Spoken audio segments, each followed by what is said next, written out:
Societies all over the world suffer from the prevalence of child labor, which is called child labor, as about 250 million children work in different regions of the world today, including nearly 150 million children working in the field of hazardous work. And about more than 1 million children of these children who are exposed to the process of human trafficking. Societies have suffered since ancient times from the phenomenon of child labor, as it has spread between the industrialized cities and the developing and poor countries.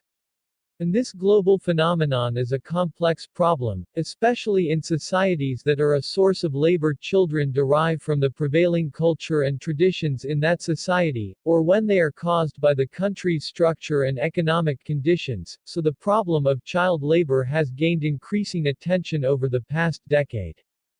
Throughout history, children have been used to occupy the worst jobs ever, that adult men did not want. In this video, we review the worst jobs that male children worked in, even though they are not suitable for their physical or psychological abilities.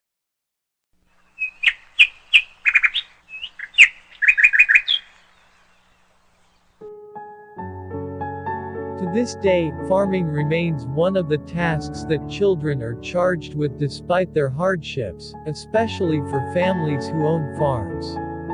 In the past, work in agriculture was not limited to the children of farmers, but was a difficult job with specific hours of work that children work under the scorching sun for a small fee.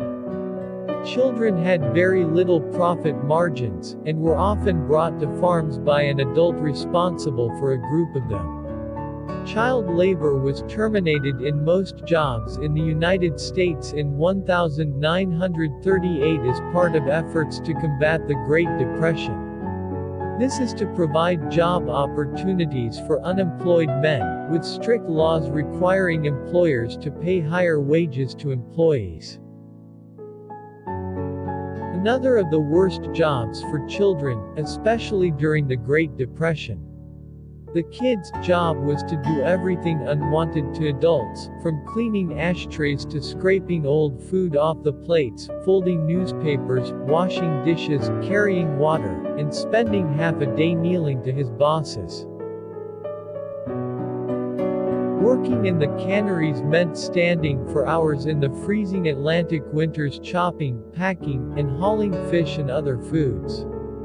Canning was still a fairly young enterprise and, like so many other jobs on this list, needed a big workforce of unskilled laborers.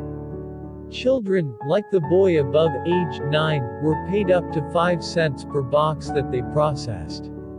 Notwithstanding the dangers of working in such terrible conditions, terrible enough for grown men, the boys were also required to handle extremely dangerous cutting tools and canning machines designed to slice and seal metal.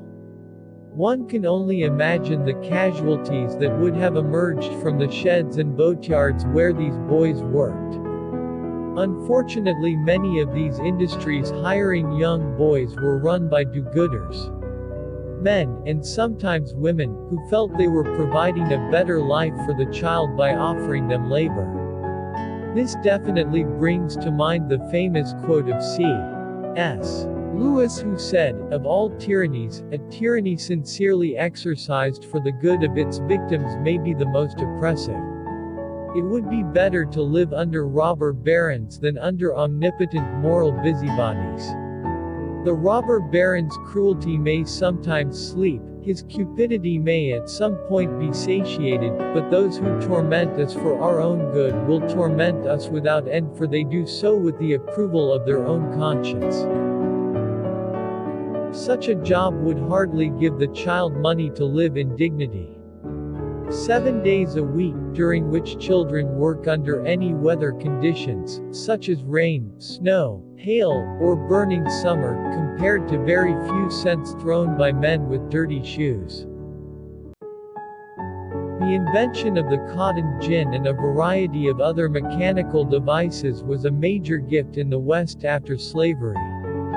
The American Civil War and the abolition of the slave trade by Republican Lincoln led to a shortage of cotton in Europe, which led to an acute crisis. As life returned to normal in the United States, industrial inventions brought things to a head, especially with a new approach to cotton cultivation and harvesting.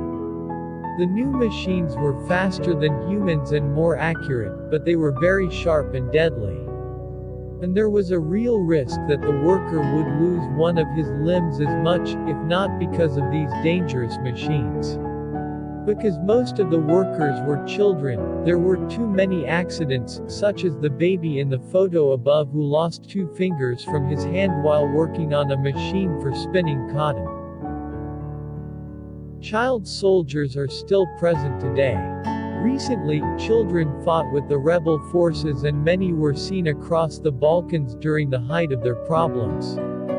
The most shocking historical example of child soldiers is only 7-year-old Momcilo Jabaric, who was admitted to the Serbian army unit and appointed as a corporal after his 8th birthday, joining the army after his family was killed in the war.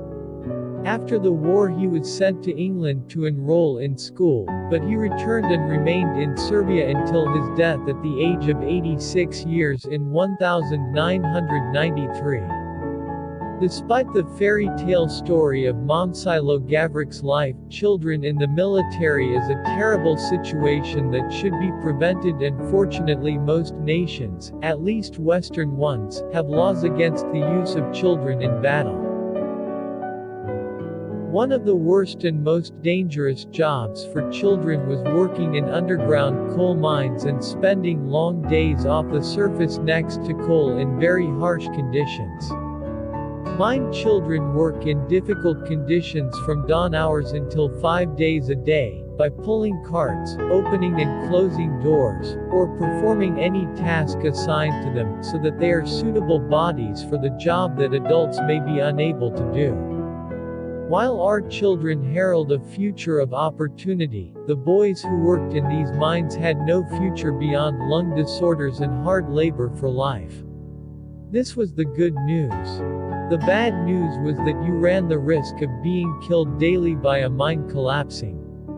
The child's eyes depicted here cannot hide his sharp awareness of this fact.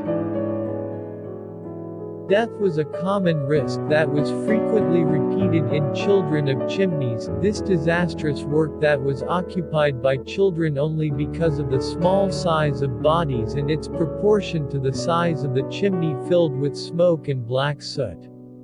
Children were bought from their parents, forced to work in small chimneys, cleaned with brushes and removed from sticking ash. It is a sad tragedy regarding this profession, that the bodies of many children are still buried in the chimneys of London, where they were tragically burned. There is even speculation that the chimneys of the British Parliament are filled with the bodies of the dead children.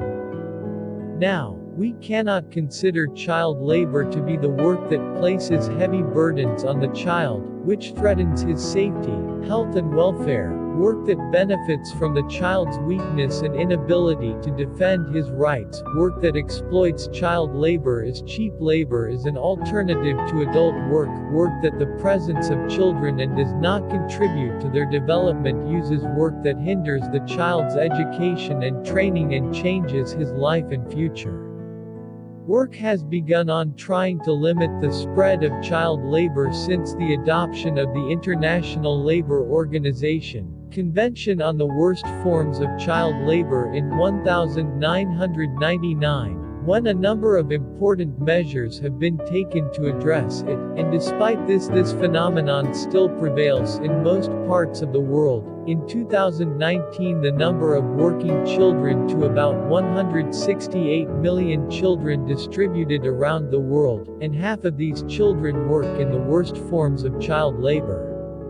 Reducing the phenomenon of child labor and eliminating it permanently requires knowledge and evaluation of the prevalence of this phenomenon, taking into account all forms of child labor, which are difficult to measure through statistics, and the links between economic development and demographic trends in the state and its relationship to child labor must be understood.